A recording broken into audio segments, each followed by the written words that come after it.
Today is Friday, May 2nd. We're talking about President Trump's national security shakeup as a top cabinet-level official gets reassigned. And the White House is making changes when it comes to vaccines, religion, and mental health in schools. We'll get into all of it. Plus, Trump has advice for new graduates. More apps are getting an AI touch. And get ready for the fastest 2 minutes in sports happening this weekend. Those stories and even more news to know coming up. Welcome to The Newsworthy. All the day's news in around 10 minutes. Fast, fair, fun, and on the go. I'm Erica Mandy. Thanks so much for being here. You ready? Let's do this. It's the first big shakeup of President Trump's inner circle since he retook the White House in January. Trump ousted his national security advisor, Mike Waltz. And for now, Secretary of State Marco Rubio is acting as his replacement, making him the first person to hold both positions since Henry Kissinger in the 70s. That said, Trump has not totally written Waltz off. He posted on social media that he plans to nominate Waltz as his next U.S. ambassador to the United Nations. His run as national security advisor was one marked by a lot of turnover. He was also notably blamed for accidentally adding the editor of The Atlantic magazine to a private Signal chat where officials ended up sharing details about a bombing campaign in Yemen. It's not clear if that was a factor in his ouster. Either way, at this point, many top GOP senators have said they don't see Waltz having trouble getting confirmed as UN ambassador. So, to be continued. One of President Trump's main tools in the immigration crackdown is being limited again. Another federal judge, this one was appointed by Trump, said he could not use the Alien Enemies Act to quickly expel migrants without giving them court hearings first. Already, judges in several states have at least temporarily blocked the Trump administration from using the law to deport migrants detained in their districts. But this is actually the most expansive ruling yet, since it got into whether Trump could use the Alien Enemies Act at all during peacetime. The judge said the White House improperly stretched the meaning of the law since it was designed for use during a military invasion. In response, a White House spokesperson said Trump's election victory gave him a mandate to, quote, use every lever of power endowed to the executive branch. And with that, Trump is expected to appeal. Of course, that's not the only way the Trump administration is enforcing an immigration crackdown. More than 1,100 people were arrested in Florida this week, accused of being in the U.S. illegally. The Trump administration has struck hundreds of similar agreements with other local law enforcement agencies around the country. The Education Department has started cutting mental health grants for schools. They were part of the bipartisan Safer Communities Act, passed in the aftermath of the horrific elementary school shooting in Uvalde, Texas. $1 billion in grants helped school districts hire professionals like counselors and social workers. But now the Trump administration says it will stop paying those grants.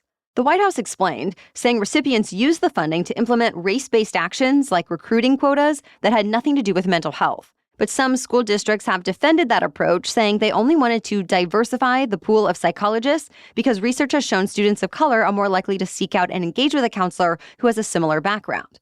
And other school districts say they had no hiring quotas. Either way, the funds are now getting cut. Separation of church and state? President Trump says we can forget about that. He seemingly said it as a joke, but also said he was proud to, as he put it, bring religion back to the country. And with that, he signed an executive order establishing the Presidential Commission on Religious Liberty. The commission will be chaired by Texas Lieutenant Governor Dan Patrick, who told Trump, quote, there's never been a president who's invoked the name of Jesus more than you. The White House says the new office will work with other agencies on religious liberty training. It also wants to offer grant opportunities for faith-based groups. Just one day earlier, Trump created a task force meant to root out any anti-Christian bias.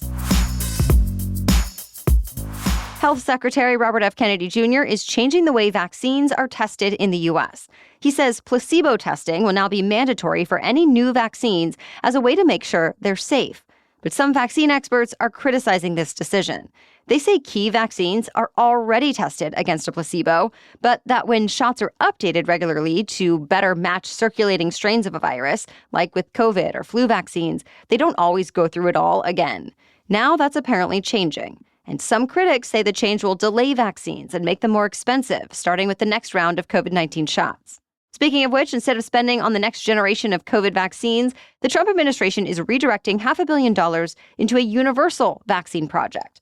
The hope is to create flu vaccines that could protect against any strain of the virus. The health department said it could even be adapted to fight RSV, COVID-19, and more. Trials are already underway. The goal is to get universal vaccines approved by the year 2029. We have more news for you still ahead in just a minute, but first, this episode is brought to you by Hiya Health. One easy way that I've found to make sure my kiddo is getting the nutrition he needs is with Hiya's children's vitamins. In fact, even before they became a sponsor, I was giving my son their best-selling children's vitamins and the Hiya probiotics already. Why? Well, most children's vitamins seem basically like candy in disguise, but not Hiya. Hiya has 0 sugar and 0 gummy junk. They're instead pediatrician-approved chewables that my son seriously looks forward to having every morning.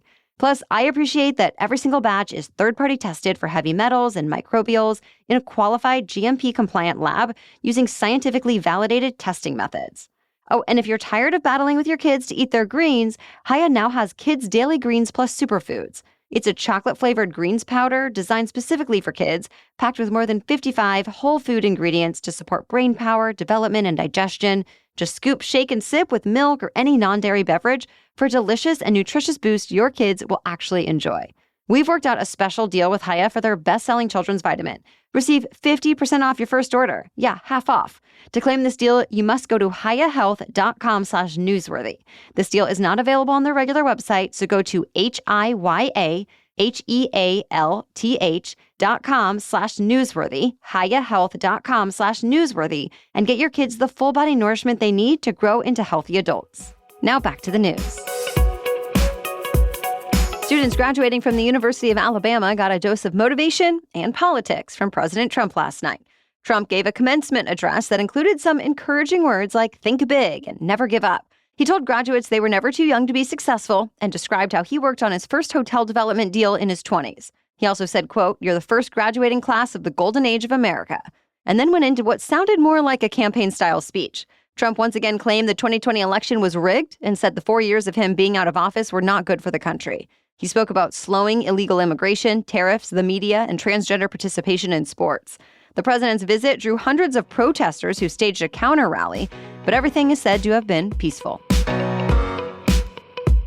A new crypto deal was announced this week that could generate hundreds of millions of dollars for the Trump family. The deal was made between MGX, which is backed by the United Arab Emirates government, and the world's largest crypto exchange, Binance. It gives MGX a minority stake in Binance. And to make the purchase, it's using Trump's cryptocurrency.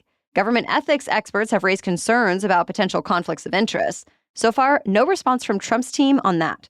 President Trump is preparing for an upcoming state visit to the UAE, as well as Saudi Arabia and Qatar. Google is starting to bring more artificial intelligence into its regular search. The tech giant actually first launched AI mode back in March. That let people ask complex, multi-part questions and follow-ups to dig deeper into a topic than regular search could. To be clear, it is different from the AI overviews already in Google Search, and it's supposed to be better at accessing the web and real-time data than regular chatbots like Gemini. Now, Google is getting rid of the wait list so anyone in the U.S. who's at least 18 years old can access the feature in labs. And some people will start to see an AI mode tab in regular search. It will let you ask more detailed questions and pick up where you left off in previous searches. Of course, Google is not the only company expanding in the AI space. This week, Anthropic launched a new way to connect apps and tools to its AI chatbot, Claude. So it can do things like assign tasks on Asana, generate invoices on PayPal, analyze sales on Square, and more. Anthropic also launched an expanded deep research feature that lets Claude give more comprehensive reports on a topic. They could take anywhere from 5 to 45 minutes to generate.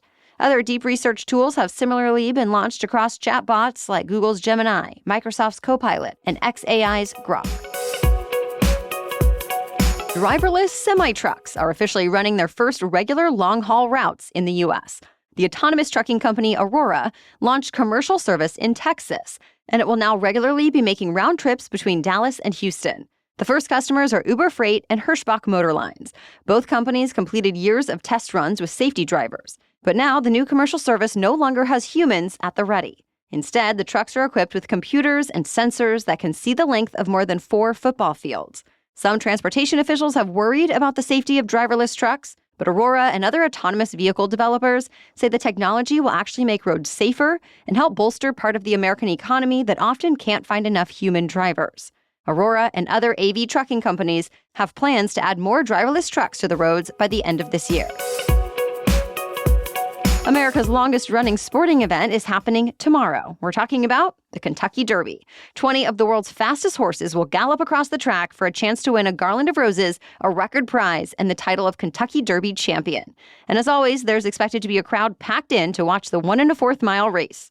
The Churchill Downs racetrack in Louisville can hold as many as 165,000 people, many of whom will be wearing big hats, drinking mint juleps, and placing bets. You can watch the Kentucky Derby from home as well on NBC and Peacock tomorrow afternoon. Or if sci-fi is more your thing, you can celebrate Star Wars Day this weekend. Since Sunday is May the 4th, expect to hear lots of fans saying, "May the 4th be with you." Star Wars fans use the day to hold themed parties or host community events and gatherings. Others simply use it as a time to rewatch all the old films and shows from the franchise. Disney Plus actually has a new animated series coming out on the 4th called Star Wars Tales of the Underworld. And there are a lot of sales going on for Star Wars merchandise at the Disney Store, on Lego.com, and on Amazon. That's it for the main news today, so now it's time for Feel Good Friday, when we bring you one extra feel-good or positive news story before the weekend. But first, a quick word from our sponsor. What are your wardrobe essentials? The things you must have in your closet? Mine include both short and long sleeve tees, and Skims always has my favorites. I most recently got the Skims cotton jersey long sleeve t-shirt, and I love it. It's super soft and comfortable. Plus, other long sleeves tend to ride up or bunch at the waist, but this one stays put. And true to everything I've gotten from Skims so far, it really is so flattering on. They just know how to ensure the fabric and the fit are just right every time. In fact, this latest long sleeve tee has only added to my growing Skims collection. I'm still wearing all my other Skims tees, dresses, tanks, pants, the list goes on. Shop Skims tees as well as their ultimate bra collection and more at skims.com and Skims LA flagship on Sunset Boulevard. After you place your order online, be sure to let them know we sent you, select podcast in the survey, and be sure to select our show in the drop-down menu that follows. Now back to Feel Good Friday. Think it's hard to get people to help you move? Think again. Serendipity Books in Chelsea, Michigan had to move to a new storefront just about a block away from its old one. So a call went out for helpers, and a so-called book brigade got together, complete with about 300 people in town from ages 6 to 91. They stood in 2 lines running along a sidewalk, passing books one by one from the old location directly to the correct shelves in the new building. They even put them in alphabetical order and based on genre. And every time a shelf was filled, everyone would cheer. The whole endeavor took about 2 hours. The store's owner says it wasn't just a practical way to get the job done, but it was also a way for everyone to feel involved. As people passed books, they spoke to each other about which ones they've read and what they thought of them. People say the small town is a place where neighbors help neighbors, and the Book Brigade reminded them of how special the community really is. We'll be back tomorrow with our special edition Saturday episode. We're talking about a growing, disturbing trend for teens that's become more prevalent because of artificial intelligence. And we're talking about what parents can do about it. Then join us again Monday for another Daily News Roundup. For now, thank you so much for listening and have a great weekend.